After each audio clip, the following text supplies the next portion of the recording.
Good afternoon. This is the special broadcast of the coronavirus disease or crisis using the combined forces of TV5 and Signal TV's One News, Radio 5, and One PH. Also joining us on occasion will be our One News partners from the Philippine Star and Business World. Another employee of the House of Representatives has tested positive for COVID-19.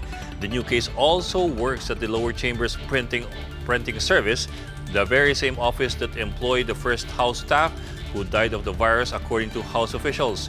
The employee last reported for work on March 5 and was admitted to a hospital on March 7. The Metro Manila Council has convened to talk about their specific plans and guidelines for the implementation of the enhanced community quarantine. To give us an update, we have live News 5 correspondent Dale Rivera reporting us from the MMDA office in Guadalupe in Makati. Dale.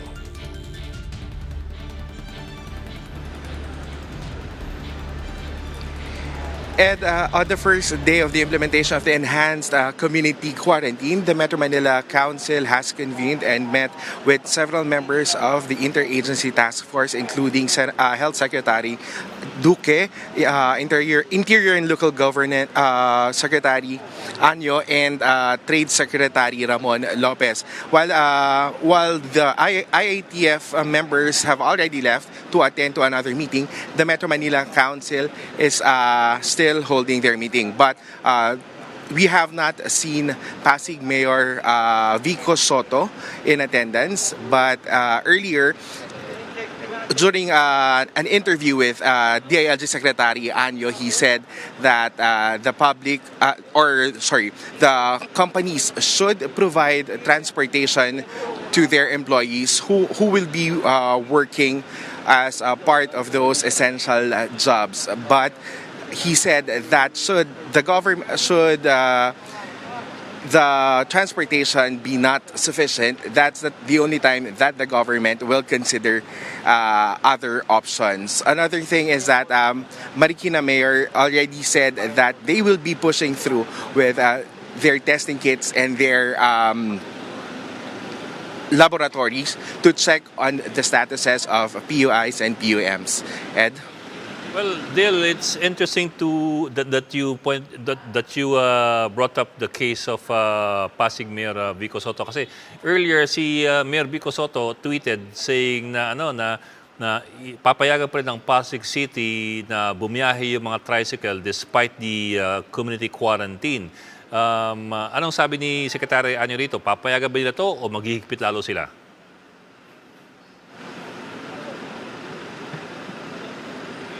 Tama ka, Ed. Sinabi nga, tinweet ni Pasig Mayor Vico Soto na papayagan niya yung tricycle. But kanina, sinabi ni DILG Secretary na ipapasuspinde na maging yung mga tricycle. Kumbaga, i-require niya yung mga offices nitong mga workers na mag-provide noong kanilang mga ng transportation para doon. Ang paliwanag ni Secretary Anyo is paano mai-implement yung social distancing kung sa tricycle, dahil medyo maliit nga yung space doon and mas madaling mag-transmit ng virus. Ed?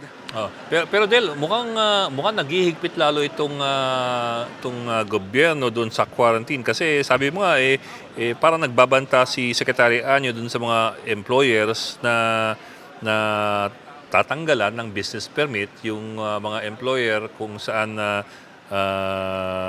pinapapasok pa rin yung kanyang mga empleyado.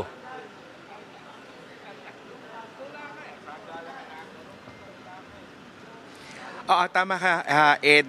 Sinabi nga ni Secretary Anyo na posibleng maging ganon yung sanction sakaling papasukin pa rin ng mga employers yung mga trabahador na hindi naman wala namang essential functions sa panahon na ini-implement itong enhanced community quarantine. Sinabi na kasi kanina na wala dapat talagang pasok o wala nang papasok sa mga trabaho kung hindi naman ito parte ng mga bangko, ng BPO or ng mga health workers at yung iba pa nilang kinonsider na frontliners dito nga sa pagtatapos para matapos itong problema sa COVID-19. Okay, Dale, itong... Ed, ibalikan ko lang, no? Sinabi din kasi ni Secretary Anyo kanina na sinabi na kanina na wala silang gagawing leeway this time sa enhanced community quarantine dahil nga yun yung naging problem last doon sa first implementation ng community quarantine. Kumbaga sinasabi niya na kung magbibigay na leeway, it will create more problem for them. Okay. Dale, itong Metro Manila Council is composed of the 16 city mayors and the one town mayor ng Metro Manila, di ba? Meron ba silang assessment na binigay o kung hindi sila si Secretary Anyo, meron ba silang binigay Yes. na assessment doon sa pag-implement ng first day ng extended quarantine?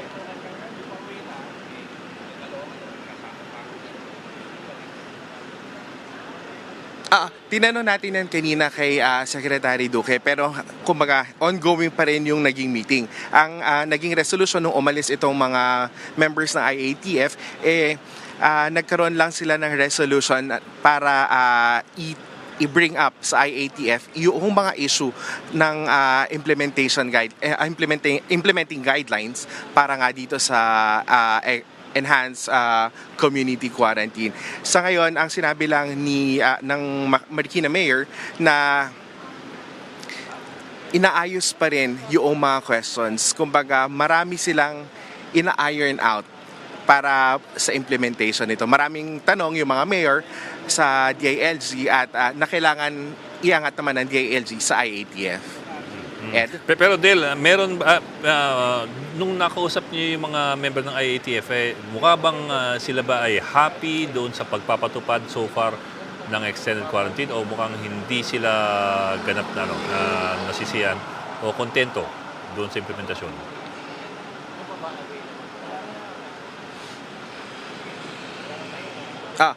Ed, kanina tinanong natin si Secretary Anyo kung yung tone ba niya ay disappointed na o nagagalit na dahil kumbaga hindi lahat cooperative. But sa tone naman niya kanina is hindi naman sa galit. Nakikita niya is okay, mas okay yung i-implement itong extended community quarantine kesa doon sa naunang general community quarantine para nga daw mas matapos na within 30 days itong problema sa COVID-19. Tapos tama ba na si Secretary Anyo nangako na sa loob ng 30 araw o yung kabuuan ng quarantine period, mauubos itong virus?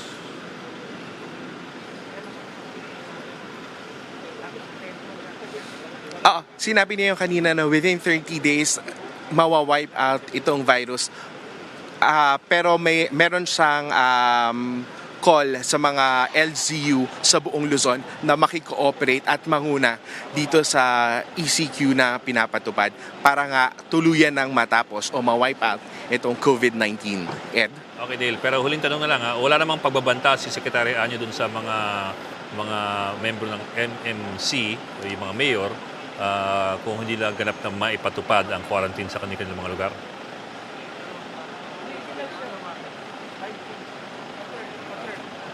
Wala naman siyang binanggit na threat pero inulit lang niya yung call niya to all LGU officials, mayors or governors na manguna dito sa pagpapa-implement lang ng enhanced community quarantine. Ed? Okay, maraming salamat. That's Dale Rivera reporting to us live from outside the Metro Manila Development Authority office in Guadalupe and Makati.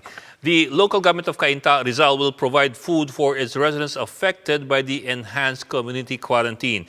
In a Facebook post, Mayor Joniel Keith Nieto said that they will provide food stubs to all barangays. He also said that he targets to feed 6,000 Cainta residents every day for the next 30 days, starting on Thursday. Nieto says that they will prioritize feeding those who are unemployed and those with no sources of food. He, however, pleaded for residents to bring their own utensils and refrain from bringing plastic or disposable plates. The city government of Mandaluyong will provide shuttle services to all health workers and frontliners during the enhanced community quarantine. The city also announced that it is working on giving housing provisions for non-resident government medical staff and personnel. Vice President Lenny Robredo donated personal protective equipment or PPEs to frontline health workers in 15 hospitals and community centers around Metro Manila. Robredo thanked donors for heeding the call of her office to help COVID-19 frontliners after more than 17 million pesos in donations was collected. The United States Embassy has pledged more than 2.7 million US dollars in donations to help the Philippines in responding against COVID-19. The embassy says that the donations from the US would strengthen specimen transport systems and laboratory capacity to accurately and rapidly detect COVID-19 cases. The U.S. assistance would also be used for the protection of health workers and patients as it would ensure availability and delivery of hygiene products and medical supplies. To give us an idea of how their local government is handling the COVID-19 pandemic, Marikina City Mayor Marcelino Isidoro is joining us over the phone. Mayor, good afternoon and thank you for joining us. Yeah, good afternoon, Ed. Hi, sir. Good to hear from you Yeah. again. Mayor, how is the situation in your city? Yung aming 5 case ng COVID ay hindi naman nadadagdagan, Ed. At ang maganda rito, may 110 kaming persons under monitoring. Ngayong araw ay meron kaming mga 45 to 50 na persons under monitoring. Matatapos yung kanilang home quarantine because we have started our home quarantine actually earlier than the declaration of the President of a community quarantine. And with this enhanced community quarantine, we are really prohibiting mass gatherings. Similarly, yung movement ng mga tao dito ay restricted na rin talaga. And with regards to this food provision for our constituency, we are now clearly identifying who will be needing this provision because of the displacement from work na nangyari. Ang sinasabi ko dito, kailangan pagtulong-tulungan. Makakaya natin kung ang local government tutulungan ng national in terms of resources kung pagsasamahin ito. At kung yung community tutulong din para sa maibigay yung mga pangangailangan ng mga mawawalan at maapektuhan itong pagtigil ng trabaho. Because as we all know now that only those who are employed with private establishments providing basic necessities and other related food and medicine production are allowed to work. Likewise, pati yung mga nasa BPO at yung mga export-oriented industries natin. All others, tumigil na. Mayor, the common complaint that we heard most of the day has been that even those who are part of the essential sectors, meaning yung healthcare workers and so on down the line, even they are having problems getting transportation kasi wala naman sila mga kotse. These are the people who normally commute to work. Nabigla kami. Yung ospital nga namin dito, almost 50% of the staff absent ngayon dahil walang masakyan. Mayor, that's 50, 60%? Yeah, 50%. Yung isang department ng isang ospital namin dito, dati 20 nga sila Pero ngayon daw, parang 10 na lang ang nag-report sa kanila. Nabigla. Hindi inaasahan na kagabi mag-declare ng enhanced community quarantine. May mga nagtatrabaho sa Marikina galing sa ibang probinsya o galing sa... Dahil katabi namin ng Rizal Kaya karamihan dito doon ang gagaling. Pero kanina, gumawa kami ng paraan na nagbigay kami ng shuttle service para sa kanila. Pati mga nagtatrabaho sa drugstore namin, nagkaroon din ng problema. Pero kinausap namin yung mga ospital, yung mga drugstore, na sinasabi namin gawing bahagi na ng kanilang benefit sa sa mga empleyado, yung free shuttle service to and from work. Para sa ganun, masigurado lang natin na tuloy-tuloy yung serbisyo ng kanilang mga establishment. Pati bangko nga kanina, Ed, medyo apektado sa amin dahil may 2 bangko na montik nang hindi magbukas dahil nga wala yung teller o walang staff yung bangko. Kaya we needed to really call the bank and talk to their managers and gumawa kami ng arrangement para yung mga ganitong services ay tuloy-tuloy. Ed, I would like to be clarified din sa mga food provision na sinasabi namin dito. Ang sinasabi namin, we have a limited fund, but we are doing everything. And we will not allow our people to starve in the event na talagang kailanganin yung food provision. We will do everything. Maaring hindi na namin kunin to from the source that we have from the government, but we will rally our community to help others. Yung tulungan, Pilipino, kapwa Pilipino, nagtutulungan, di ba? Eh, kung gano'n ang gagawin natin, talagang wala namang magugutom at lahat ay magkakaroon at kung paghahatian lang yung kung ano yung meron tayo sa isa't isa. That's what I'm really stressing earlier. Kanina pa, hindi kaya ng pamahalaan na mag-isa ito. Kundi magagawa lang namin at ma-address itong ating suliranin nito ng sama-sama tayo. But Mayor, some LGUs may have more difficulty than others in meeting that feeding requirement. Kasi for example, I was talking earlier with the Valenzuela Mayor Rex Gatchalian. Sabi niya, he's looking at 12,000 families to address. I mean, their food situation has to be addressed in the next Marikina, month. we have even bigger number of families. We have around 20 to 25,000 based on our estimation. Logistical challenge talaga para sa lahat ng mayor. At hindi mo bibigyan lang ng provision ng 1 linggo o 2 linggo, isang buwan. Oo. Talagang may stretch ng gusto yung budget mo. Kaya nga inaasahan ina-expect namin mga mayors, talagang mauubos. Pero pag naubos, dapat narin yung national government to fill in the gap. O kaya, kung hindi man, talagang yung komunidad magtutulong-tulong. Mayor, one last question po. Kamusta po yung volume ng tao sa inyong syudad? Malaki pa ang binaba? Kasi yung coming to work kanina, ang dami kong, of course I live down south, no? Pero ang dami ko pa nakikita kanina ng tao dun sa kalsada. Kayo po, what do you see in your side of the Kami, metro? sa loob ng Marikina ay konti na at hindi na marami yung nasa labas, makikita mo mga ilang private vehicles. Marami kanina umaga hanggang kaninang tanghali, mga nasa palengke in preparation for their home quarantine. Namimili ng mga basic necessities nila, yung mga kailangan nila. Baka nabigla rin kagabi. Oo, nabigla kagabi. Kaya kaninang umaga nag-react sila. Maraming pila doon sa mga bangko, ATM, nakita ko. Nabigla rin sa cash. Nabigla rin. Siyempre, iniisip na dapat may cash sila, baka bangko magsara. Dapat hindi. Dito, napansin ko rin, sa mga drugstore, marami rin. Yung mga, may mga pangangailangan sa gamot. At napansin ko rin kanina, may isang pawn shop o 2 pawn shop akong nadaanan, yung mga, pinagsasanlaan, mahaba rin ang pila. Siguro, ito na yung mga kababayan nating daily wage earner, walang pera. Naghahanda. Nagsasanla sila. Baka Mayor, kumuha ng remittance. Baka natatakot ba magsara? Yan. May yung mga remittance bukas.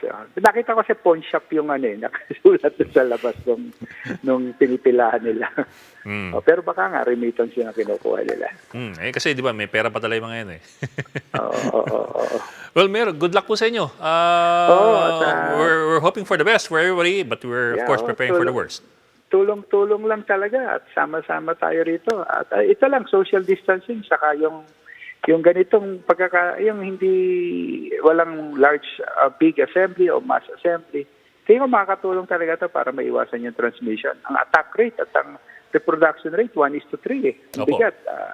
Isang tao pwede makahawa ng 3. Opo. Well, Marcy, salamat. Mayor Marcy Chodoro, maraming salamat po for joining us. Salamat. And that's the latest on the enhanced and expanded community quarantine in Luzon. For more updates, follow News 5, The Philippine Star, and Business World Online. I'm Ed Lingao, BR1 News.